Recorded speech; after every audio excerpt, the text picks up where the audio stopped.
Canada will respond.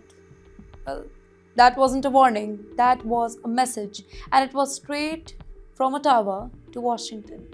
You're watching Times XP, it's me, Triti Yatri, and let me tell you what the backdrop is here. Davos, the World Economic Forum, snow, global elites, closed-door power talks, and on that stage, Canada's Prime Minister Mark Carney dropped a line that rattled nerves. He warned about something very dangerous: unrestrained superpowers, unchecked power, well, a world drifting towards confrontation. There were no names though, but everybody knew who he meant. The China factor comes in. Carney's message wasn't really subtle. He spoke about economic pressure, strategic dominance, and global imbalances. And yes, China was at the center of the conversation here. And then came the phone call. After Davos, the White House picked up the call. On the line, there was Donald Trump and Mark Carney. It was a tense phone call, though, a high-stakes exchange. And soon after, Washington leaked its version. Let me tell you the US claims here. America's Treasury Secretary, Scott Bessent, he went on live television and he said this: Carney has aggressively walked back his Davos comments. Basically, in simple words, the US suggested that Canada had blinked. Now that the warning had been softened, that the message has now changed. After that, Ottawa pushed back, and that really hard. Carney didn't stay silent.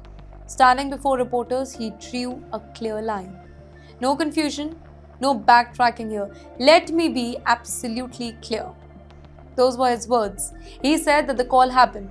Yes, he spoke directly to Trump and he did not change his position.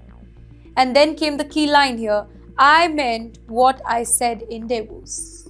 Not once, not slightly, not diplomatically, exactly. Canada's message is this: we don't walk it back. Carney made it absolutely clear that Canada will not be pressured into silence, even by its closest ally, even by US President. Wait, what is this really about? No, it's not just about a phone call. It's about global power shift, China's growing influence, and middle powers finding their voices. Allies disagreeing in public now. Canada is signaling something important here. It won't echo Washington automatically. It will speak for itself. Allies but not aligned on everything. That's the message here. The US wants unity. Canada wants a balance here. Trump wants strength. Carney wants restraint. Same table, different strategies. But you know why this matters? Because when leaders argue over words, they are really arguing over the future here, be it trade, security, China, global order. And this time, Canada didn't just step back. So, let me conclude this for you. Washington says that the message softened. Ottawa says it didn't. Trump heard reassurance. Carney insists that he delivered resolve.